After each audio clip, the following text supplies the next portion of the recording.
This morning is I'm going to show you some pictures, and I want you to look at the pictures carefully. I want you to pay attention to the color. I want you to look at the texture. I want you to look at the brightness. I want you to see if you notice a pattern. Okay, so we're going to look for color. What are we going to look for?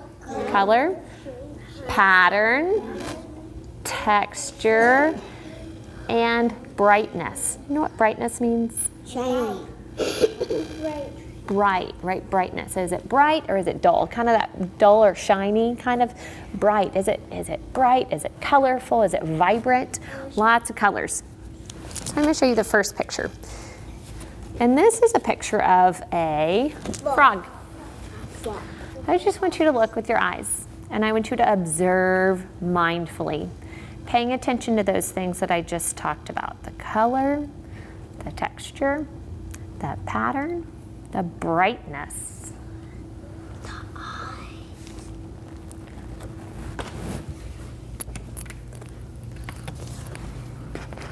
This is called a red-eyed tree frog. I'm going to record your thinking on this diagram here. What is this called again? One? Remember what this graphic organizer is called again? There you go, Venn diagram. So I'm going to collect your ideas on this Venn diagram. This is a red-eyed tree frog. So what do you notice about this red-eyed tree frog? What did you observe? Emma, thanks for raising your hand to share and learn together. It has a pattern. What is the pattern? What do you notice? And here it has like blue, little, white, yellow, blue, yellow, blue, yellow. Okay, so on part of its body, you see a color pattern? Okay, thank you. Gael. I saw a pattern. So same pattern or different pattern? Blue, yellow, right? Yeah, that's what Emma just shared. I'm glad you did some good thinking also. Bella. Then it has red eyes. Ooh, red eyes. That's And they're unique. shiny. Could that be part of its, why it's called the red-eyed tree frog, right? Red eyes. Think about how this frog is different from the other frog. I think. Maybe brown? Can we say brown? Yeah. If you look on the outside, that mostly looks brown. Okay. No, Thumbs up, thumbs down. We agree? No, the inside. Do we agree that we can say brown? Thumbs up, yes. Thumbs down, no. 1, 2, 3, 4, 5, 6, 7, 8, 9 people say yes, so 9 is majority today. So we're going to say brown eyes. This is for our green. Giancarlo. What kind of frog is I like the way you're sitting quietly on green frog. Green frog. Faith. What's it called? It's fat. It is fatter, right? When we're comparing these two frogs, we can notice, and we notice this frog was skinny and this frog is not skinny, so that's the language that we use, fat. Derek? It has white spots. It also has spots. This time they're not black, but there are spots. So when we look at these two frogs, you just used your brain to look at the detail. You used your hippocampus to remember and to observe the detail of these frogs. Now we have our red-eyed tree frog, we have our green frog. These are how you've described how they're different. Are there some ideas that are the same on both? that we could put in the middle to record what's the same about those two frogs? I'm going to reread and let's identify some of the characteristics that are the same of the about the frogs. Do they both have a pattern? Yeah. No. Yes. We have them. No. Do they both have red eyes? Yeah. No. Yes. No. Does this frog have red eyes? Yes. Does this frog have red eyes? No, that's different. So we're going to leave the red eyes and big brown eyes over there. Different colors? Yes. Does that have different colors on it? Yes. Yes. I know we can vote with our thumbs up or thumbs down because I'm hearing yes, no, and that's not allowing us to solve any problems, but our thumbs can help us show our thinking in a quiet way. 1, 2, 3, 4, 5, 6, 7. We have 7 people who say yes, they do have different colors. And there are 14 people in the classroom right now. That is exactly half of the people. So that tells me 7 people disagree. Let's leave it as is for right now and let's continue on. Orange feet. No. Yes. This has orange feet. Does that frog have orange feet? No, that's different. Green bodies. Yes. Yes, that is the same. So I'm going to write green bodies. We know that both of these frogs have mostly green bodies. So I'm going to cross it off this list and this list because we've put it in the middle for how those frogs are the same. Oval bodies. I didn't hear anybody talk about an oval body over here. No, kind of oval. Skinny. Is this frog skinny? Yes. Is that frog skinny? No. Is that frog flat? Didn't hear anybody talk about the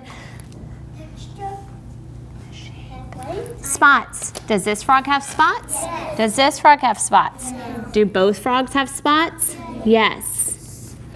So what I notice is that these two frogs are different, but they're also the same. And what you just used was your brain. You just used your hippocampus to notice what's the same and different. You're going to use it again. We're going to stand up, and I'm going to give you some picture cards. As I give you a picture card, what I want you to do is notice your frog. The frog. It's not a frog. Notice your picture. Observe your picture, but not until I tell you to do so. Because I'm going to give you 20 seconds to look at this picture card.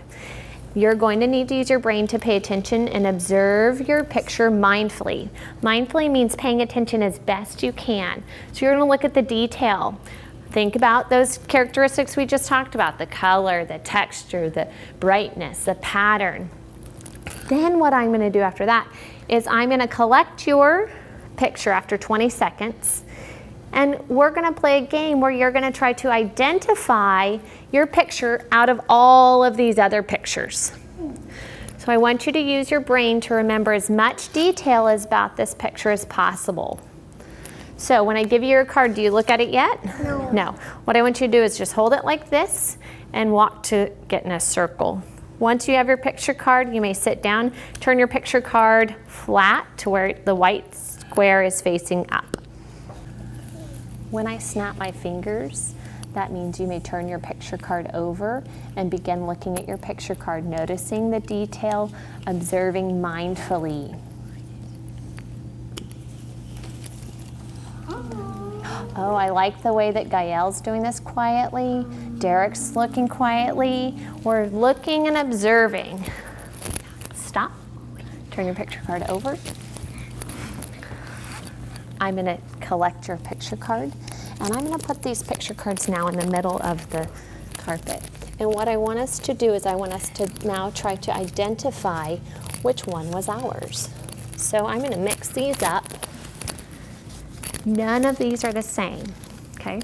So as I turn it over, you might notice your cat. You might not notice your cat yet. We're going to stay where we are, and we're going to take turns finding our cat.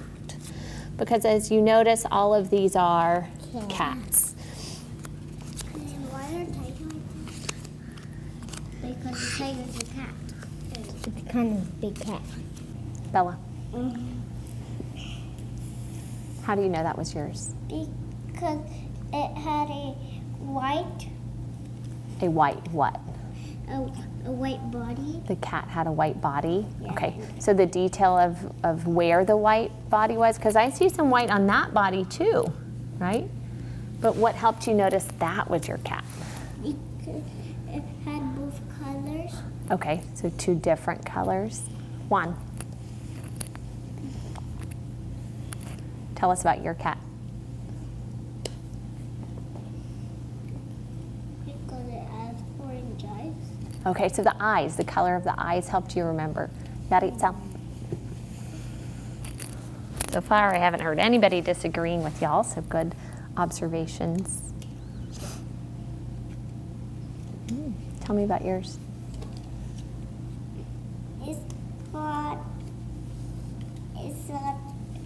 It's a tiger, and it's got brown and It black. has? And it has brown and black. Okay, so observing the colors helped you. Is there a pattern that helped you identify that too? Okay, a color in the patterns. Adrian. So what I want us to do is think about, why was it important? Why did we need to look at this mindfully and carefully? And how might observing things mindfully help keep us safe? Why would I need to look at things very carefully and mindfully in order to help keep me safe? Think about that while I collect your cards. Why do we need to do this? Why is that important to use our hippocampus to look at things, to save it in our minds to help keep us safe? Gael. Because you can tell your mom. Okay, maybe you just want to share that information. Is that going to help keep me safe? No. Maybe I might need to tell my mom so that she knows I know. Okay. Emma? Exactly, to keep you safe. Maybe there's like a tiger and might eat you, so you have to remember. Somebody said their mouth was open, right? If I notice that small detail, what might I think? They want to eat you. Danger. Danger. Especially if it's a tiger, right? Is that small detail going to help keep me safe? Yes.